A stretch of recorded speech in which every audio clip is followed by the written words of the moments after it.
Hello student, मैं संजय चौहान, भूगोल का अध्यापक। आज हम बच्चों क्लास 11 का लेसन नंबर 5 खनिज और सेल जो टॉपिक है उसके बारे में अध्ययन करेंगे। बच्चों, पिछले वीडियो के अंदर हमने खनिज की परिभाषा पढ़ी और इसके अलावा हमने खनिज की प्रमुख विशेषता क्या है उसके बारे में जाना और देखा कि खनिज की प्रमुख विशेषताओं के अंदर देखा गया कि खनिज के अंदर क्रिस्टल पाए जाते हैं, चमक पाई जाती है, रंग पाए जाते हैं और इसमें पारदर्शिता पाई जाती है और इसके अपेक्षित भार होता है। ये सब हमने क्या पढ़ा? खनिजों की भौतिक विशेषताएं पढ़ी। उसके बाद हमने कुछ प्रमुख खनिजों के बारे में पढ़ा और उनकी विशेषताओं के बारे में भी जाना, जैसे क्वार्ट्ज, पायरोऑक्सीन जैसे खनिजों के बारे में हमने पढ़ा और उनकी जानकारी प्राप्त ली और उनके महत्वपूर्ण जो बिंदु थे उनके विश्लेषण के माध्यम से उसकी जानकारी प्राप्त की। आज का हमारा जो वीडियो है बच्चों, उसी खनिज है उनकी विशेषताओं के बचे हुए जो बिंदु हैं, जैसे एम्फीबॉल, माइका, ओलिविन, इन सभी तत्वों के बारे में हम जानकारी प्राप्त करेंगे। अब हम लेते हैं एम्फीबॉल। देखो बच्चों, एम्फीबॉल के अंदर सवाल कैसे पुटअप होता है, सबसे पहले सवाल ये है, एम्फीबॉल के अंदर पाए जाने वाले प्रमुख तत्व कौन से हैं? एम्फीबॉल के अंदर पाए जाने वाले प्रमुख तत्व कौन से हैं? तो एल्यूमिनियम, कैल्शियम, सिलिका, लोहा और मैग्नीशियम, ये सारे के साथ तत्व हैं बच्चों, किसमें पाए जाते हैं? एम्फीबॉल के अंदर। इस प्रकार का क्वेश्चन भी पुटअप हो जाता है। फिर हम द्वितीय बिंदु की बात करें, पृथ्वी के भूपृष्ठ का 7% भाग निर्मित है। पृथ्वी के भूपृष्ठ का यदि कुल भाग के बारे में जानकारी प्राप्त करें तो इनमें जो हमारा एम्फीबॉल का है वो कितना प्रतिशत योगदान है? 7% का योगदान है। कितने प्रतिशत का योगदान है? 7%। आपने पढ़ा था पिछले वीडियो के अंदर 50% जो है भाग किसका है? फेल्डस्पर है, उससे पूरी पृथ्वी का जो भूपृष्ठ है उसमें कितना प्रतिशत भाग बना हुआ?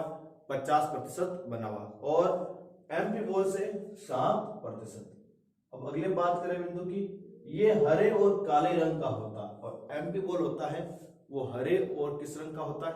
काले रंग का। हरे और काले रंग के रूप में एम्फीबॉल पाया जाता है। किस रूप में? हरे और काले रूप में। अगला बिंदु, एम्फीबॉल का उपयोग एस्बेस्टस के उद्योग में होता है। एम्फीबॉल का उपयोग किसमें होता है? एस्बेस्टस के उद्योग है उसके अंदर किया जाता है। तो अब आपको बच्चों ये एक बिंदु आया, उद्योग।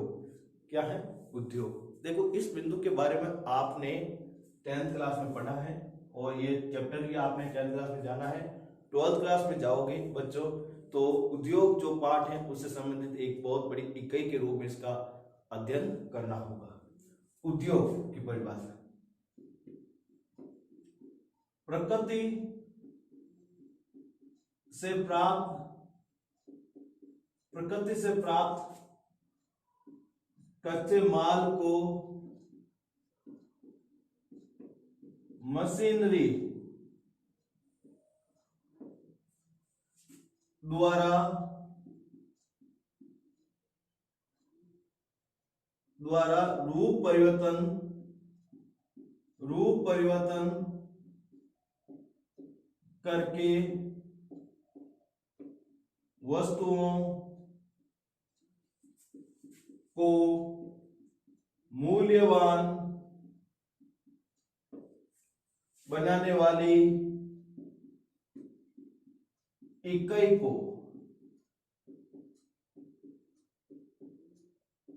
उद्योग कहा जाता है। वापस सुनना बच्चों कि उद्योग की परिभाषा क्या है?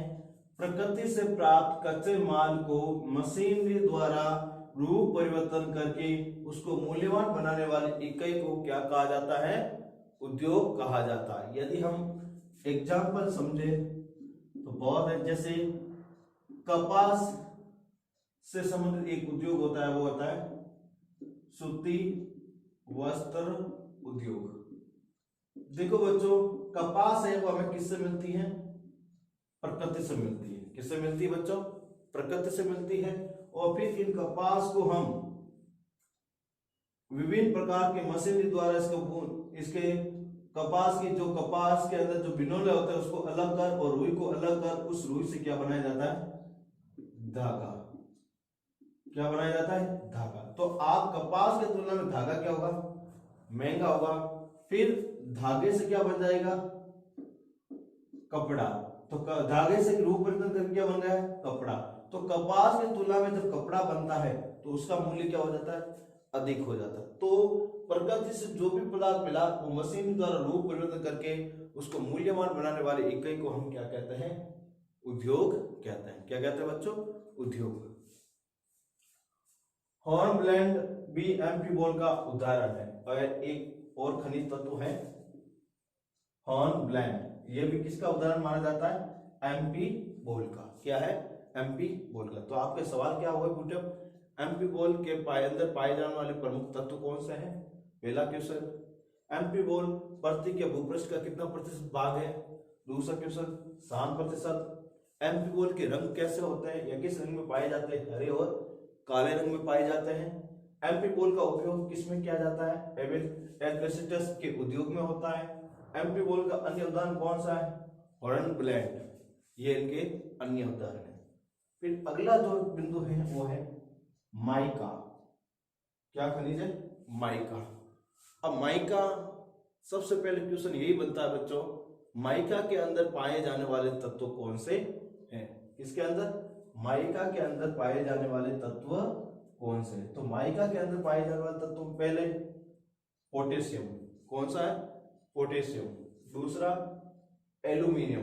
दूसरा कौन सा बच्चों? एल्यूमिनियम। तीसरा मैग्नीशियम। कौन सा बच्चों? मैग्नीशियम। चौथा लोहा और पांचवा सिलिका आदि निहित होते हैं। तो आपको मालूम हो गया बच्चों माइका के अंदर कौन कौन से तत्व पाए जाते हैं? पोटेशियम पाया जाता है, एल्यूमिनियम पाया जाता है, मैग्नीशियम पाया जाता है और लोहा पाया जाता है और क्या पाया जाता है?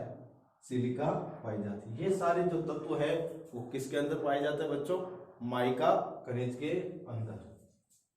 अगला बिंदु, पृथ्वी के भूपृष्ठ का ये 4% अंश है। पृथ्वी के भूपृष्ठ का कितना प्रतिशत अंश है? 4%। याद रखना बच्चों, हमने पिछले पॉइंट पढ़ा था एमपी बॉल का प्रतिशत कितना है? 7 और इसका कितना है? 4%। ठीक है। तो सवाल है क्या पुटअप हुआ? माइका के द्वारा पृथ्वी के भूपृष्ठ के निर्माण में कितना प्रतिशत अंश है? तो 4%। ये सामान्य आग्नेय और रूपांतरित सेलों में पाए जाते हैं।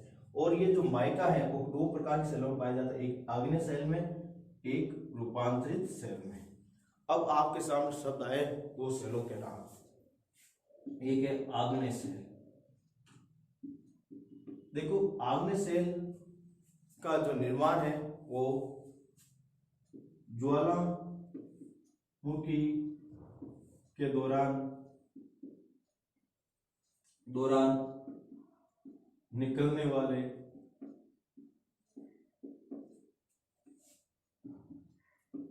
लावा से हुआ है।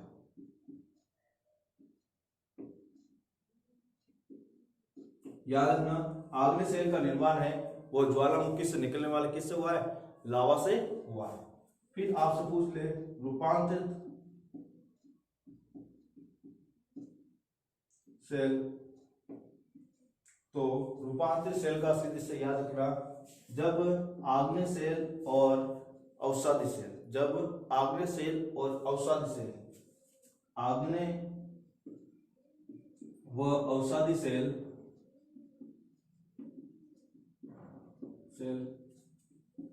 अधिक तापमान व दबाव के कारण अपना रूप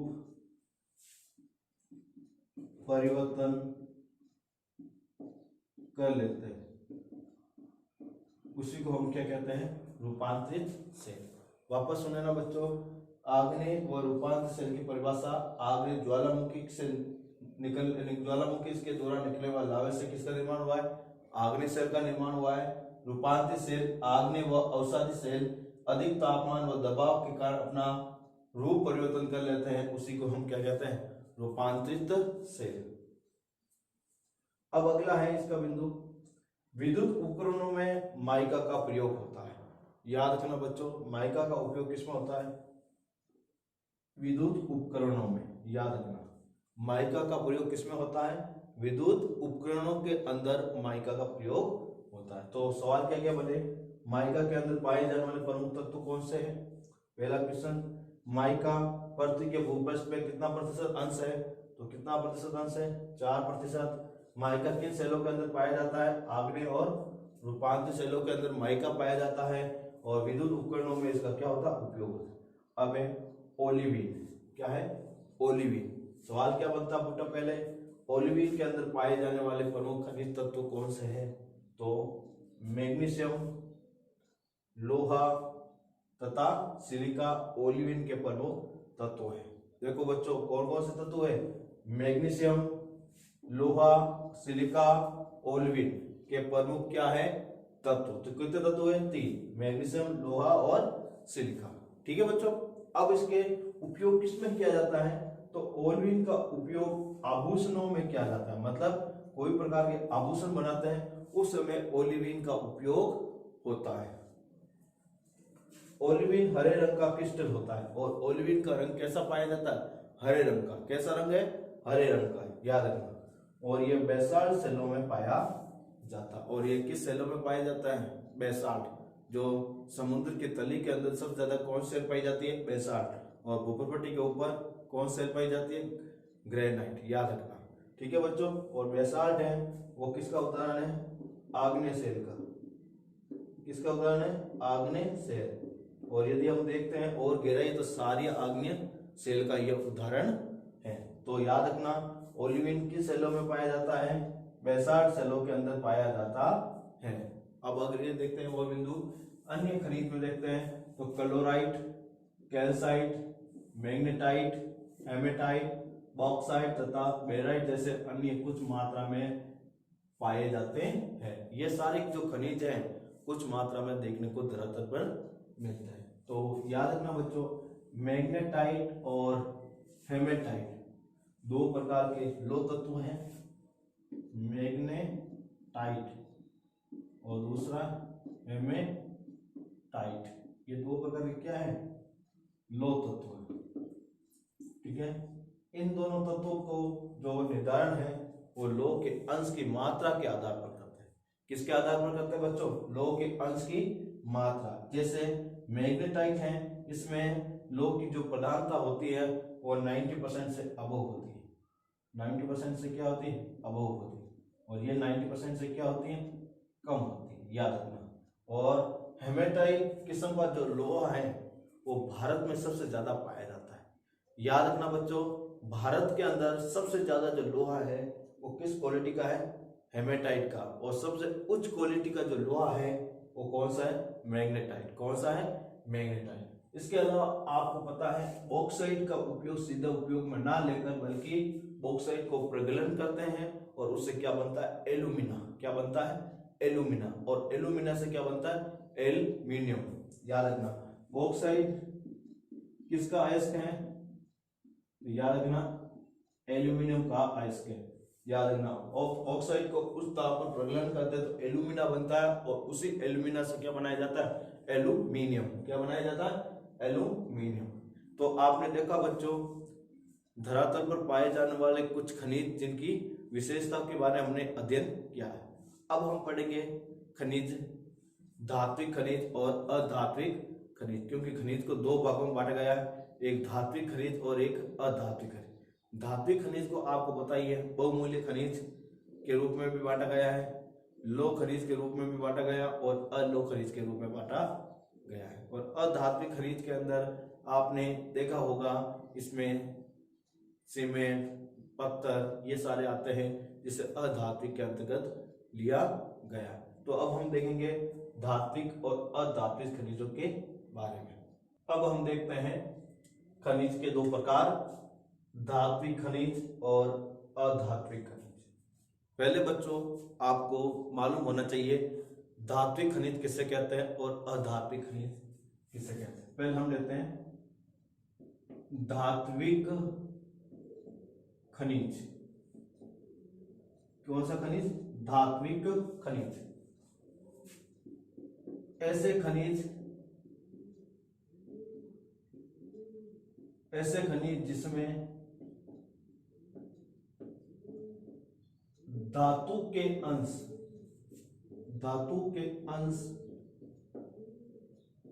पाए जाते हैं।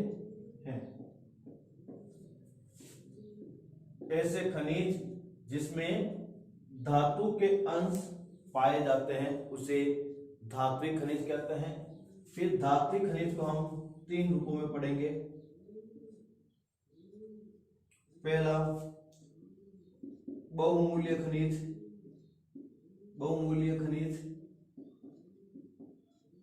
दूसरा लौह खनिज, तीसरा अलौह खनिज। ये बच्चों आपने 10th क्लास में पढ़ा भी है, खनिजों का वर्गीकरण। ठीक है, बहुमूल्य खनिज किसे कहते हैं? सबसे पहले बात ये आती है, बहुमूल्य खनिज किसे कहते हैं? तो याद रखना, ऐसे खनिज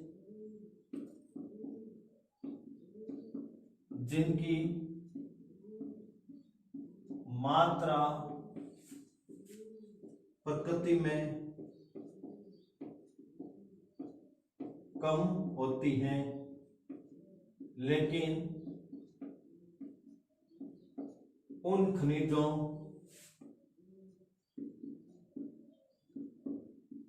की कीमतें उच्च पाई जाती है, उसी को हम क्या कहते हैं? बहुमूल्य खनिज। क्या कहते हैं बच्चों? बहुमूल्य खनिज। ऐसे खनिज जिसकी मात्रा प्रकृति में क्या पाई जाती है? कम होती है लेकिन उनकी कीमतें क्या पाई जाती है? उच्च पाई जाती हैं, उसी को हम क्या कहते हैं? बहुमूल्य खनिज। जैसे यहाँ पर आपको धात्विक खनिज का एक प्रकार मिला, बहुमूल्य खनिज, जैसे स्वर्ण, चांदी, प्लेटिनम। स्वर्ण, चांदी, प्लेटिनम, ये किसके उदाहरण है बच्चों? बहुमूल्य खनिज के उदाहरण है। आपको पता ही है विश्व के अंदर सबसे ज्यादा सोना है वो अफ्रीका में पाया जाता है, अफ्रीका महाद्वीप के अंदर पाया जाता है। याद रखना बच्चों, विश्व के अंदर सबसे ज्यादा जो सोना है वो अफ्रीका महाद्वीप के अंदर पाया जाता है। अफ्रीका महाद्वीप के अंदर एक खान है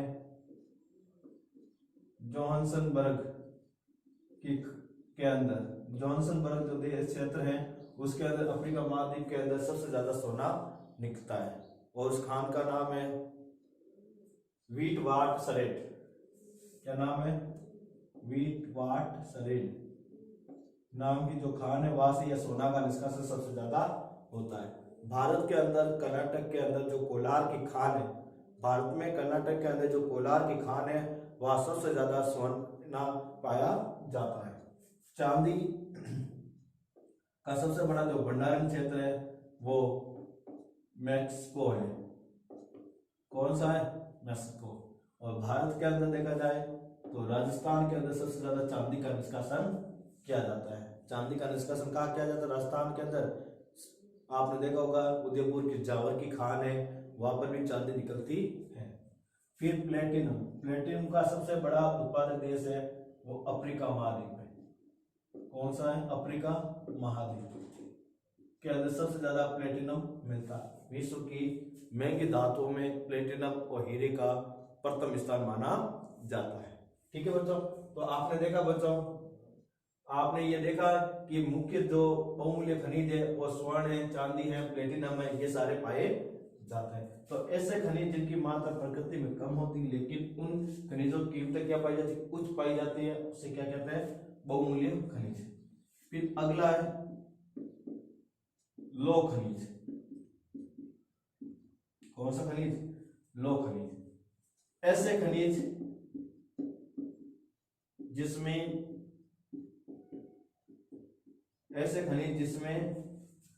लौह तत्व की प्रधानता पाई जाती है।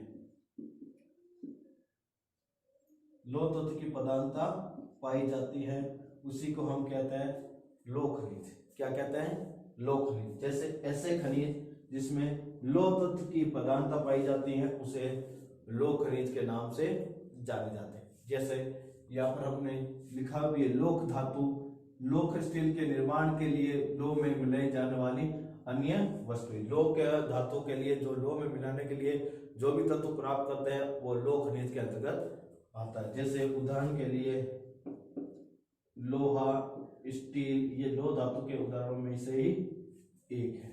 ठीक है बच्चों। फिर अगली है अलोह धातु, अलोह खनिज। अलोह खनिज, अलोह खनिज की यदि आपसे परिभाषा पूछे बच्चों तो बहुत ही सिंपल है। ऐसे खनिज जिसमें लौह तत्व की प्रधानता नहीं पाई जाती है। वापस सुन लेना बच्चों, अलोह खनिज की परिभाषा, ऐसे खनिज जिसमें लौह तत्व की प्रधानता नहीं पाई जाती है उसी को हम क्या कहते हैं बच्चों? अलोह खनिज। क्या कहते हैं? अलोह खनिज। जैसे हमने यहाँ पर अलोह खनिज, इसमें ताम्र यानी तांबा, अलोह खनिज का पहला उदाहरण क्या है? ताम्र यानी तांबा। और तांबा सबसे ज्यादा कहाँ निकाला जाता है? चिल्ली में। कहाँ निकलता है? चिल्ली में। और चिल्ली की अंदर कौन से खान? यौगिक माटा। यौगिक माटा जो खान है वहां से सबसे ज्यादा तांबा का निष्कासन होता है। सीसा और जस्ता का सबसे बड़ा जो उत्पादक जो देश है वो है कनाडा। कौन है? कनाडा। और भारत में राजस्थान की तरफ सीसा और जस्ता बहुत अधिक निकलता है। टीन का सबसे बड़ा जो उत्पादक देश है वो है चीन। टीन का सबसे बड़ा उत्पादक देश है वो कौन सा बच्चों? चीन। और एल्यूमिनियम का सबसे बड़ा उत्पादक जो देश है बच्चों वो भी कौन है? चीन। ठीक है। और एल्यूमिनियम किससे बनता है? बॉक्साइट से। किससे बनता है? बॉक्साइट से एल्यूमिनियम बनता है। तो आपको मालूम हो गया होगा कि अलोह धातु के अंदर कौन कौन सा आते हैं? ताम्र, सीसा, जस्ता, जिंक, टीन और एल्यूमिनियम, ये सारे पाए जाते हैं। अगला जो खनिज है उसका नाम है अधात्विक खनिज। कौन सा खनिज है? अधात्विक खनिज। अधात्विक खनिज की यदि परिभाषा लिखे, अधात्विक खनिज, यदि इसे परिभाषा के रूप में प्रकाशित की जाए तो बहुत ही सिंपल परिभाषा है। ऐसे खनिज जिसमें धातु के अंश नहीं पाए जाते हैं। ऐसे खनिज जिसमें धातु के अंश नहीं पाए जाते हैं वो क्या कहलाती है? अधात्विक खनिज। उदाहरण के रूप में आप देखते हैं तो ये दो रूपों में मिलता है, कार्बनिक खनिज और अकार्बनिक खनिज। कार्बनिक खनिज और अकार्बनिक खनिज। अब आपसे पूछ ले कार्बनिक खनिज किसे कहता है? तो सीधी सी परिभाषा है, ऐसे खनिज जिसमें कार्बन तत्व की प्रधानता पाई जाती है। वापस सुन लेना बच्चों, कार्बनिक खनिज किसे कहते हैं? ऐसे खनिज जिसमें कार्बन तत्व की प्रधानता पाई जाती है उसे कार्बनिक खनिज कहते हैं। जैसे अपन कोयला, पेट्रोलियम गैस, ये किसके उदाहरण हुए बच्चों? कार्बनिक खनिज के। किसके हुए? ऐसे खनिज जिसमें कार्बन के तत्व की प्रधानता पाई जाती है उसे कार्बनिक खनिज कहते हैं। और अकार्बनिक खनिज की यदि परिभाषा पूछे तो ऐसे खनिज जिसमें कार्बन की मात्रा नहीं पाई जाती है। उन खनिज को हम क्या कहते हैं, अकार्बनिक। ऐसे खनिज जिसमें कार्बन की मात्रा नहीं पाई जाती उसे क्या कहते हैं, अकार्बनिक। जैसे गंधक है, फास्फोरेट है, नाइट्रेट है और सीमेंट है, ये सब किसके उदाहरण है, अकार्बनिक खनिज के उदाहरण। किस है, अकार्बनिक, वो भी अधातु खनिज है, उसके उदाहरण आइए। और सीमेंट उद्योग भारत के अंदर सबसे पहले कब लगा था, 1904 में, और राजस्थान के अंदर का कब लगा था, 1889 में, जो लाखेरी।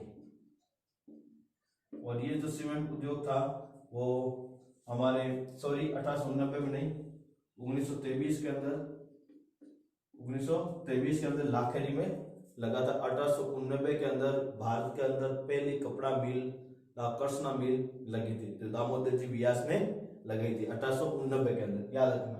1923 के अंदर लाखेरी लगी थी और 1904 के अंदर सीमेंट उद्योग की स्थापना हमारे आंध्र प्रदेश के अंदर हुई थी, और वहां पर समुद्र से प्राप्त जो सीपी थे उनसे सीमेंट बनाई जाती थी। तो बच्चों, आपने इस वीडियो के अंदर खनिज जो प्रमुख है उनकी विशेषताएं पढ़ी और फिर खनिजों का वर्गीकरण पढ़ा, जिससे हमने खनिज को 2 भागों में बांटा था, धात्विक और अधात्विक। फिर धात्विक खनिज को 3 भागों में बांटा था और अधात्विक खनिज को 2 भागों में बांटा, और फिर उनका प्रत्येक बिंदु का हमने विश्लेषण के साथ अध्ययन किया।